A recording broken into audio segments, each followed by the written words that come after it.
Um, yeah, earlier we saw that Dante is somebody who writes a big epic poem called as the Divine Comedy. Uh, it's important to note here that this poem or this epic is a vernacular poem, a piece of vernacular poetry. What is vernacular?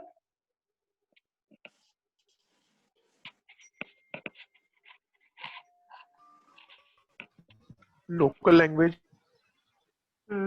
Yes, language which is local, regional, specific to a specific area, not lingua franca, as it were, not a language which is understood by people all across the globe.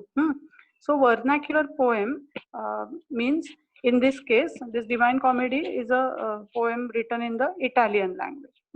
So, Dante wrote in the Italian language. There would be, of course, Shakespeare writing in English, so on and so forth, other people writing in their own local languages. Point here is that up until here, this time, up until this 13th century when Dante is writing, writings were valued if and when they were written in Greek or Latin. They were not valued if they were written in the vernacular languages. Vernacular languages were also called as vulgar. Hmm. Mean thereby meaning they are only locally understandable, or they are not meant for people who belong to the classes, so on and so forth. So there is a implicit hierarchy in languages also. Dante's Divine Comedy is one of the earliest examples of this myth getting busted. That is, vernacular poetry is not valuable. This myth gets busted, and Divine Ma'am, Comedy becomes. Yeah.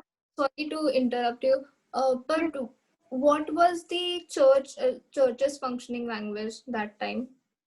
If it was in Spanish, because now they do speak more in Spanish. Huh?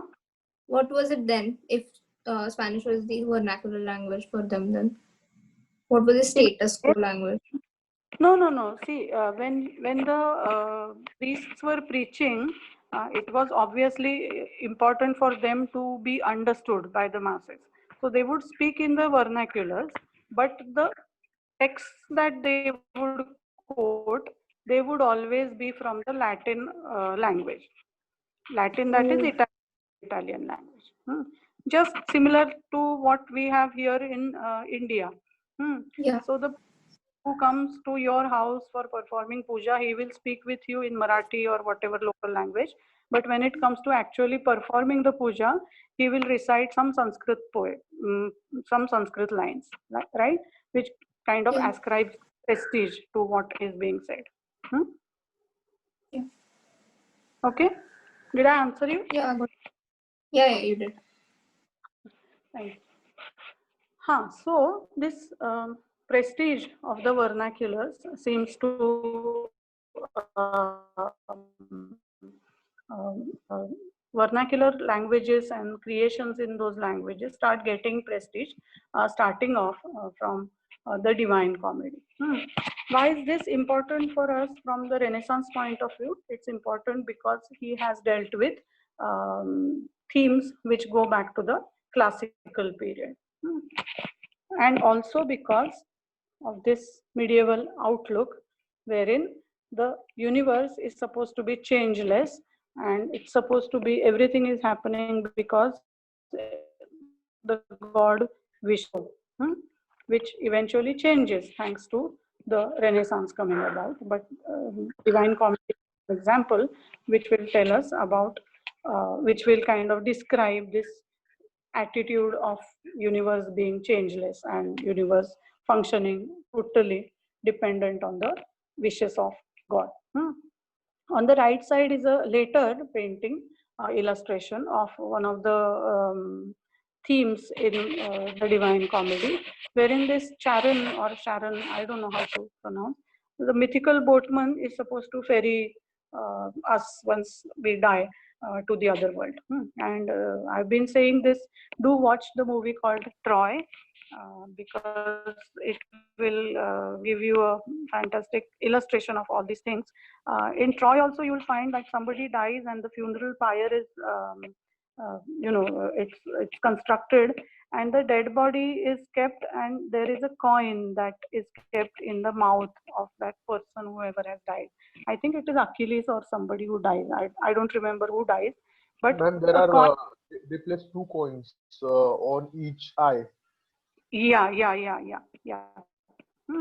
So those coins are meant for this fellow, who will take you across the mythical river. Charan. Ma'am, just out of curiosity, do you Yeah. like the Troy and Ramayana? They have a lot of similar storyline, right? So, Mm-hmm. what is? I don't want to ask what is your theory because I don't want to take up time. But um, do you think over time we conversed with each other? That the stories we adopted both the stories, Yes. or how do you think it happened? I see. Essential, maybe the bare bones story must have its roots in the regional specifications. Regional specific. When the story starts getting enhanced, there are additions and interpolations made in the stories over centuries. These are the kind of the word in Sanskrit is upakhyana. So in Ramayana, in Mahabharata also, you will have these side stories which are getting embellished all the time into and incorporated into the main epic. You know that these epics have been constructed over at least 8 centuries, minus 4th century CE to 4th century CE. And in Mahabharata, you know that Gita was interpolated as late as the 7th century AD. So you will always find traces of thoughts traveling across continents, across geographies, and entering into each other's stories. Having said that, there are also certain tropes which are quite common irrespective of the geographies. For example, the story of Noah, Noah. Yeah, Hmm? yeah. Yeah, so we have the story of Manu and Matsya, and Hmm. the Western cultures have the story of Noah. There are many such myths which are really, they can be called as tropes, simply Yeah, just. you're right, because the honor of a man getting stolen across the sea borders is something Yeah, that could come at any yes, time. You're right. yes. Hmm? Okay. So, this Divine Comedy is an example of vernacular writing eventually getting the status of a great classic. One. Secondly, it also the medieval outlook. This is a picture which shows people getting punished in their afterlife for two kinds of crimes. One is hoarding, other is wasting. Hmm? Hoarding and wasting. Hmm? Nation of lost souls.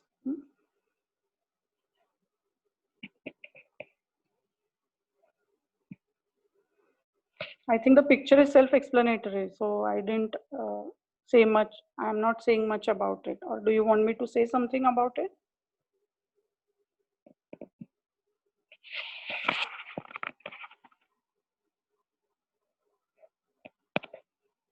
Hmm? नहीं ma'am ठीक है.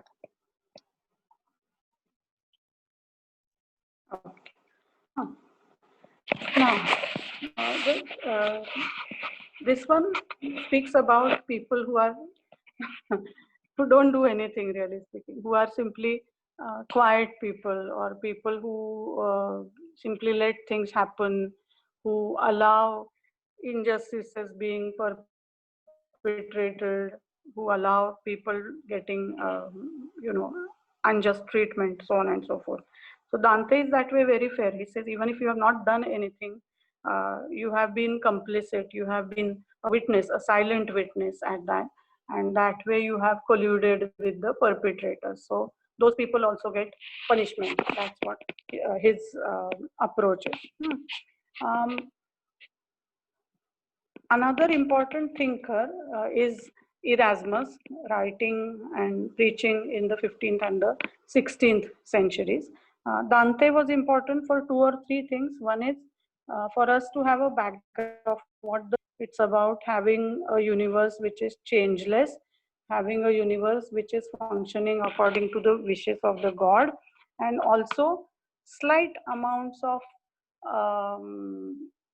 rebellion peeking through the door, as it were, in the writings of Dante, wherein he is writing in the vernacular language and still he is getting the prestige he rightly deserves. And secondly, he is also saying that punishment is proportionate to the crime and it's not according to what God wishes only. He's saying that you get punished because you have committed certain sins. So that proportionate nature of crime and punishment is also something that he has underlined. Those two or three important strands of thought, please park them somewhere in your brains, that is, in your heads. Erasmus is somebody who is very important for the Renaissance, primarily because he is somebody who says that there are more saints than we have in our catalog. That is, he himself is a priest, he himself is an insider, as it were, and still he's acknowledging that even if the church does not recognize a particular person as a saint or as a great person, he says that being good in itself is a great thing. The church may know about it, the church may not know about it, church may recognize it, it may not recognize it, but being good, the spirit of Christ, meaning somebody is meritorious. So that being meritorious is something which is not restricted to the catalogs of the church. Hence, Erasmus is important. He is saying that church is not the only authority to certify that X person is a saint or Y person is a meritorious person or Z person is a sinner. He's saying that there are laws which are beyond the purview of the church, which tell us that a person is nice, sinner, or not a sinner, so on and so forth. So the value of your deeds is not determined by what the church thinks about it. You can be good in yourself. Am I being clear, or is this a bit too oblique, what I was saying just now? Ma'am, you were clear, ma'am.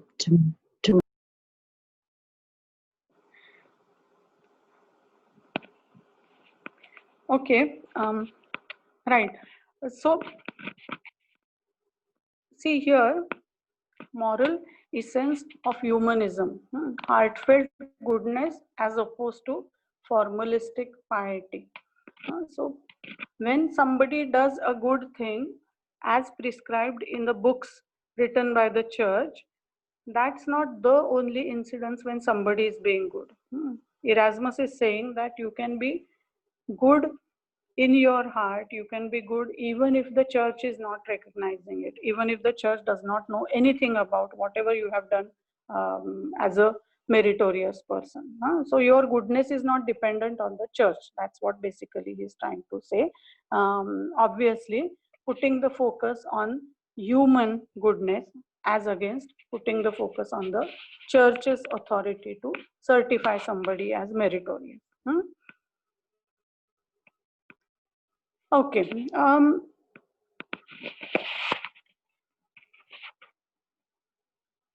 Yeah. Erasmus, as an insider, is a great critique of organized Christianity. He speaks about a number of things which had crept in organized Christianity at this time: building of big monuments or sale of indulgences, so on and so forth. Many things had crept in. He continued to satirize even members of his own vocation, saying these people are not religious, they are just preoccupied with rituals. His argument is that the religious authorities at this time, that is the priests of various denominations, Christian church, they have to pay attention to the symbolism that they are supposed to imbibe. The vestment of these priests, vestments, the upper garment that they wear, the white upper garment that they wear, that is supposed to represent a blameless life. The hats which are forked are supposed to represent their knowledge of Old and New Testaments.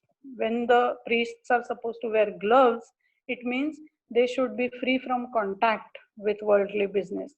The staff, the stick that they hold in their hands, it means they are like shepherds caring for their flock. The cross that they have, it means that they represent victory over all earthly affections, bad things. The white garment means integrity, so on and so forth. So basically, Erasmus is trying to say that church is something which has to practice what it preaches. The priests have to themselves lead a life which is pure, which is full of integrity, which is knowledgeable, which is compassionate, so on and so forth. When he says these things should be there, it means that they are not there in his times. He is living in the 15th and the early 16th centuries, and he is a big critic of his own profession. An insider who's criticizing the practices in organized Christianity. So first and foremost, Erasmus's writings and thoughts are very important because he's an insider who criticizes the organized religion.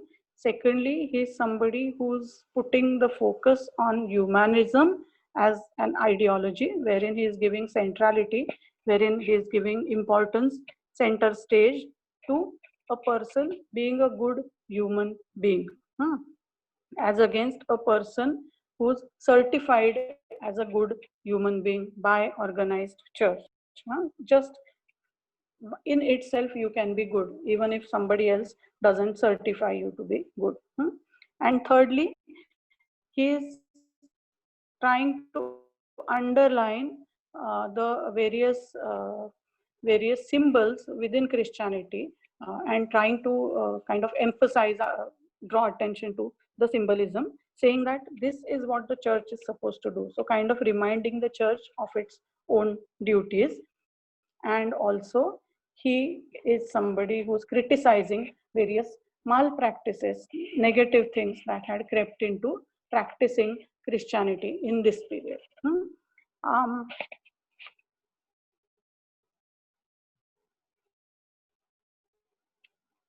As a result of this whole intellectual questioning, what happens is the church starts getting challenges from all sides.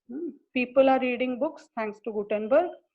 Greco-Roman learning is getting revived thanks to the Pope's, that Collegio thing. And other people are writing books and reading them. A prime example being Utopia by Thomas More, wherein you have honest doubt being raised about the authority of the church, about the unquestioning nature of obedience that is expected from the church, so on and so forth. So this is a period when people start showing honest doubt. I am not saying that people start becoming atheistic. They are not atheists, all these people, Erasmus and all those others that we were speaking of, even Dante. Even if Dante says that your own deeds are going to result in the treatment that you are going to get in your afterlife, still he's not saying that God or the church is completely not important. He's saying these are important, but humans are also important. So humans are slowly creeping into the focus, taking the center stage, as it were, during these centuries, starting from the 13th century till this period. 1516 is the year of utopia. Honest doubt begins to replace unreasoning, unquestioning obedience, that kind of a faith. These people, Dante, Petrarch, Machiavelli, are important because they emphasized the virtues of these two things. One is individual expression, other is intellectual freedom. All these things put together, they culminate in they result in a conglomeration of processes which eventually comes to be known as the European Renaissance. Spirit of individualism, spirit that humans are at the center stage, the idea that goodness in itself is important as against goodness certified by somebody. All these things result in what comes to be known as the Renaissance. Okay, so we'll stop here for the English medium, and I'll rejoin the call for the Marathi medium. But this will be the last leg for the English medium today. We've got 2 minutes. Anything you want to say, ask? Ma'am, because I don't know what the norms are in the history department, it's fine if we ask questions, right? You don't feel annoyed or anything because No. it was No. I will the only three- flog you when you come to my class physically. I can't do anything. yeah, it's just I'm joking. because of the thing, you don't know where you should like you're taking a pause or the internet is stopped. It just doesn't make any sense to ask the Yeah. question, then you interrupt people while saying it. It's just thank you. Uh-huh. But all this was for as a preamble to a question, or this was itself a question? No, it was a question. Okay. Any other questions? Marathi medium आपण call 2 minute एक 1.25 मिनिटांनी call पुन्हा सुरू करूयात, मग Marathi मीडियमचं lecture घेते.